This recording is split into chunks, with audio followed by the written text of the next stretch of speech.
Welcome to Wealth Coffee Chats, folks, for your daily live updates. Get the most out of today's episode by participating in the chat. Make sure you ask some questions, be part of the conversation, have a bit of fun, grab a coffee or a tea, take some notes, and get ready to start your day, folks. Quick few housekeeping rules, though. No spamming, no advertising or self-promotion in the chat. That's not on. Be kind and respectful to everyone when participating. And most of all, have a good time. Real estate investing can be your biggest asset. It also can be your most expensive asset when it comes to getting it right or getting it wrong, folks. It can be time-consuming, stressful, and that's why here at Positive, we have what's called a 6-star team, a full-service team that provides integrated wealth and property investing solutions and services simply designed to help you progress towards your goal of passive income through your property portfolio, folks. Make sure you check out our other podcasts on the Positive Mentor Network. Not only is there Wealth Coffee Chats, there's the Urban Property Investor. Drops every Wednesday with straight talking investing strategies and lessons with Sam Saggers. Property Investor Tales. This is where our clients, you guys, share real life stories from property investing, hosted by some of our advisors and strategists. And that's done every fortnight, dropping every Monday. Wealth, Wine and Wisdom, folks, that debriefs the week that was in the world of finance and property, hosted by yours truly, Jason Witten and Andy Fenton on Fridays. Hey, good morning, folks.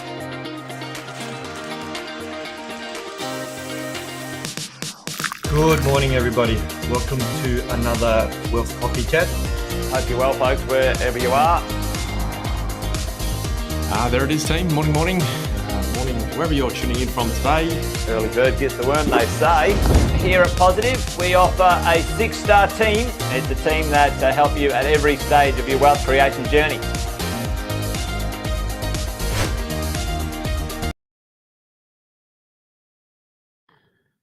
Good morning, everyone. Welcome back for another Wealth Coffee Chat. I'm Daniel McPherson from Positive Tax Solutions.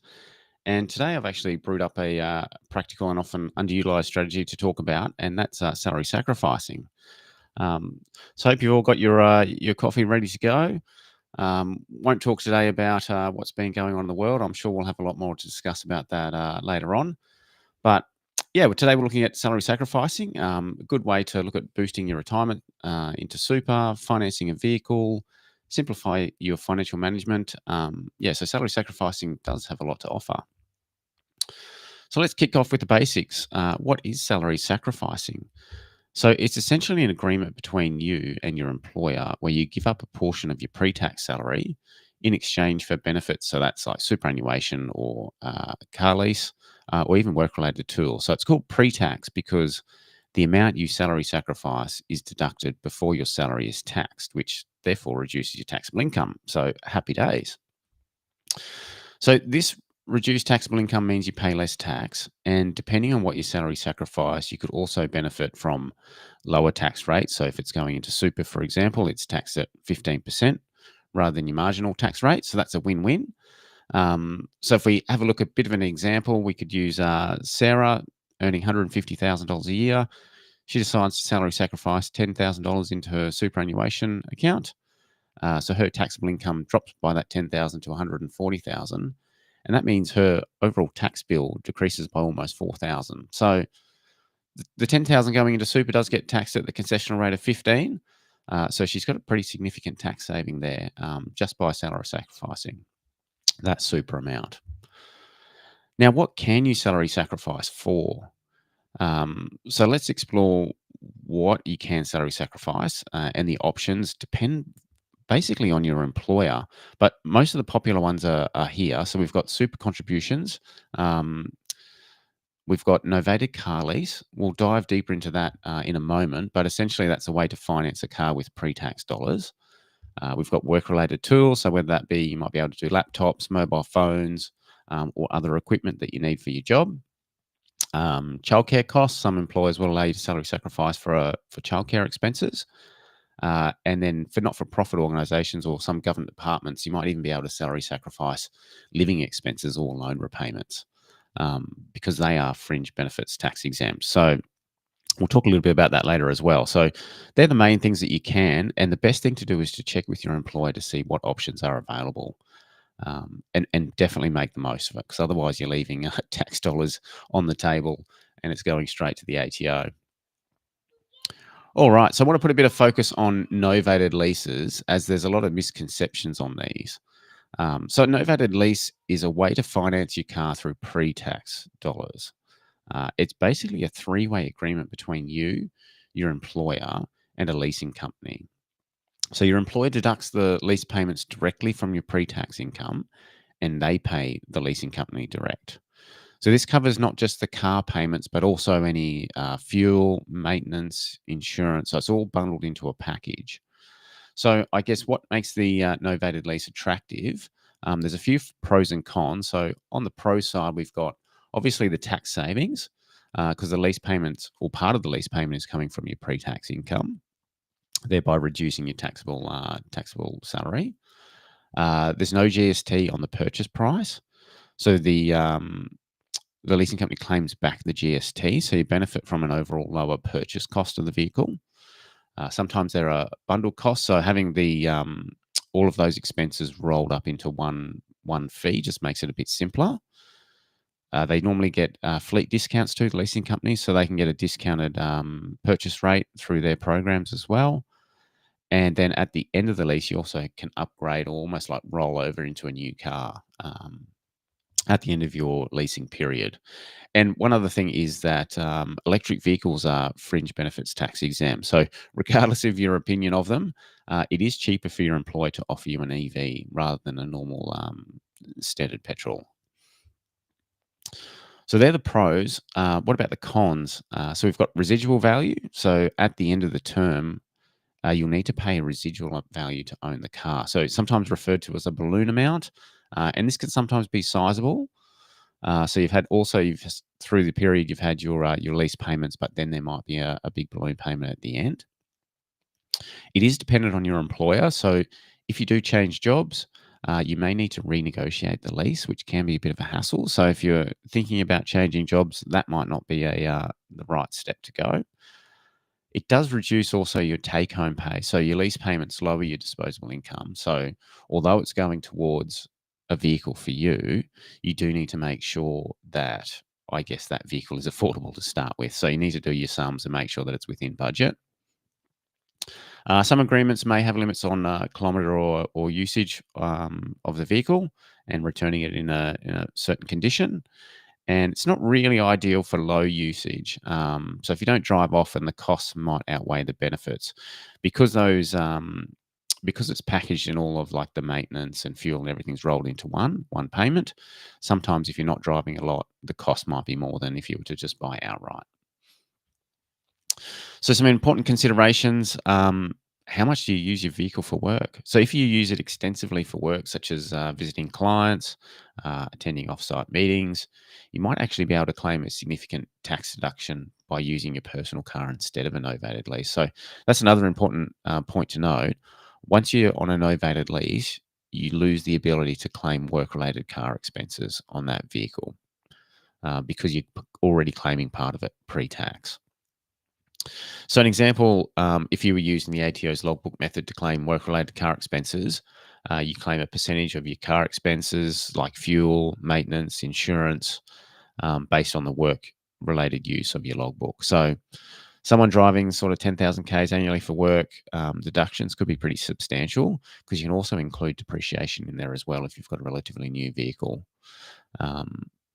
And because those claims are coming off your taxable income, they can actually work out better than if you were looking at the comparative of pre-tax on your novated lease. So if you're using it heavily for work, it's worth comparing the potential deductions to the tax savings of a novated lease. Do crunch the numbers carefully. Get in touch with your advisor. They'll be able to help point you in the right direction. So I guess the couple of questions to ask yourself: how much do I drive for work, and can I claim personal vehicle deductions? Can I manage the impact on my take-home pay? So reducing that monthly amount, what does that look like? Does my employer offer a competitive lease package with those extra discounts? And are you comfortable with the residual balloon payment at the end of the lease? So a few things to weigh up there, just to make sure that you're making an informed decision on that. Now, I want to talk about a group of people who have some of the best salary sacrificing arrangements that you can get. And most of the time, that's either government or not-for-profit employees. So if you work for one of these organisations, you're in a pretty unique advantage to take full advantage of their enhanced salary packaging benefits. And honestly, it just boggles my mind sometimes why some of these people that work for these organisations just either aren't aware or not utilising the full benefits of these. Because basically, if you've got this, you should be taking maximum advantage of it. So if we take Queensland Health, for example, employees can salary package pretty wide range of items. We've got obviously the superannuation. They can do rent, mortgage payments, professional fees, motor vehicle expenses through the Novated lease. There's heaps of things that you can include there. I think electricity bills, basically up to a certain amount. And that's just going to reduce their income and save them a heap of tax. So definitely make the most of it. And that's mainly because that those organisations are exempt from fringe benefits tax. So I guess then that kind of leads in then to the next part of, I guess it's easy to get excited about the benefits of salary sacrificing from an employee's perspective, but there's also another side to the story. And employers do face certain restrictions and extra responsibilities when offering salary sacrificing arrangements. So if you have a bit of a look at behind the scenes and what goes on there, we can sort of understand why not all employers offer the same options or perks. So I guess some of the key challenges and limitations that employers have to navigate are fringe benefits tax. So they may be liable to pay this tax on the benefits they provide. And sometimes it can almost increase the actual cost to them by almost double. So I guess it does add significant cost to some, particularly if they're not an exempt organisation for FBT. The documentation is significantly extra. This needs to be sort of put in place to make sure they comply with all the tax laws, make sure that they comply with minimum wage. So they still need to take into account that they're paying you minimum wage and they're meeting their legal minimum wage requirements. So definitely, I guess, relevant for those who are on the lower income end. There's also award and agreement constraints. Some of the most, I guess you call confusing laws in the country are the industrial awards or enterprise agreements. They can sort of limit sometimes the types of salary sacrifice arrangements that employees can offer. Additional reporting obligations. So there is extra steps that they have to take to report that information on how much is going out for salary sacrificing, which does increase their costs as well. So not only maybe they've got the fringe benefits tax, but there's also administrative costs as well. So these restrictions don't mean that employers won't offer salary sacrificing, but it does give you a bit of an idea of why sometimes they can vary significantly between organisations. So especially between large and small businesses, the smaller businesses has a lot bigger burden in cost to cover than what some of these larger and even government organisations do.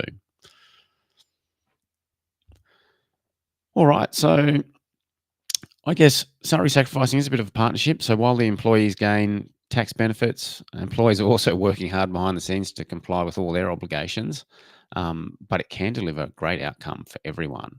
And I mean, for the employee, the tax savings can be pretty significant, particularly if you're a government or not-for-profit employee. So as always, planning is key. Make sure you assess your option, weigh the pros and cons, consult your professional to tailor the strategy to your needs, and also be careful with your planning. It can be a real game changer, but you also want to make sure that it's being spent on those expenses that you would have spent anyway. Perfect. All right. And also a reminder that we've got the Property Summit coming up. So that's on the Gold Coast, 13th to the 15th of June. For anyone interested, wants to know more, there'll be some more information come out. So make sure you reserve your tickets. I think we've got a link at the top of the chat there. So jump in, grab a ticket, and we hope to see you there. Thanks, everyone. Have a great Tuesday.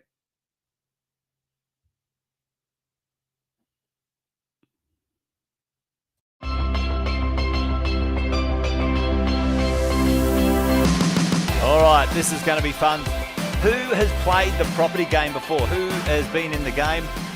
who's never played the property game before? Oh, you're in for a treat. Who likes Monopoly? Did anyone like Monopoly when they were a kid? Well, this is Monopoly in real life in this room. Every hour or so, you guys are going to be up and you're going to be running around the room like maniacs trying to play the property game and win the property game.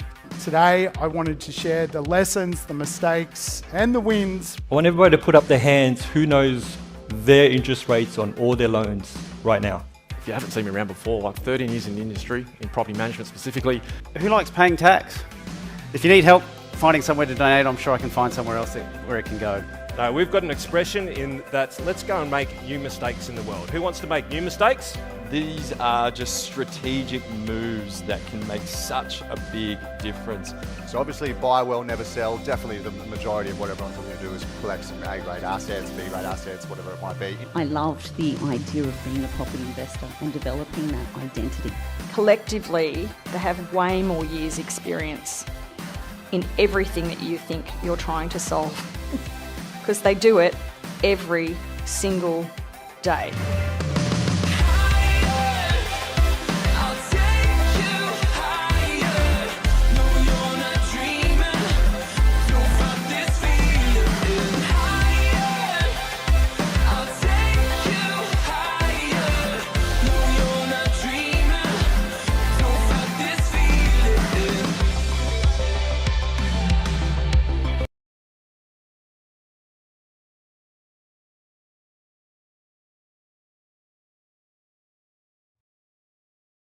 General advice disclaimer. Information provided and made available advice. The information is of a general nature only and does not take into account your individual objectives, a financial situation or needs. It should not be used, relied upon or treated as a substitute for specific professional advice. We recommend that you obtain your own independent professional advice before making any decision in relation to your particular requirements or circumstances. Positive Tax Solutions and its representatives do not warrant the accuracy, completeness, or currency of the information provided on and made available through this podcast.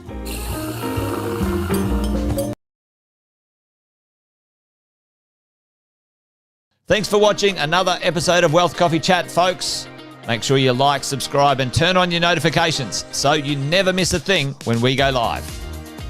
Improve your portfolio and investing game, folks, with Wealth Coffee Chats live every morning at 8:10 each weekday. Make sure you join us. Previous episodes are also available wherever you get your podcasts, folks, as well as our other podcasts from the 6-Star team here at positivementor.com.au.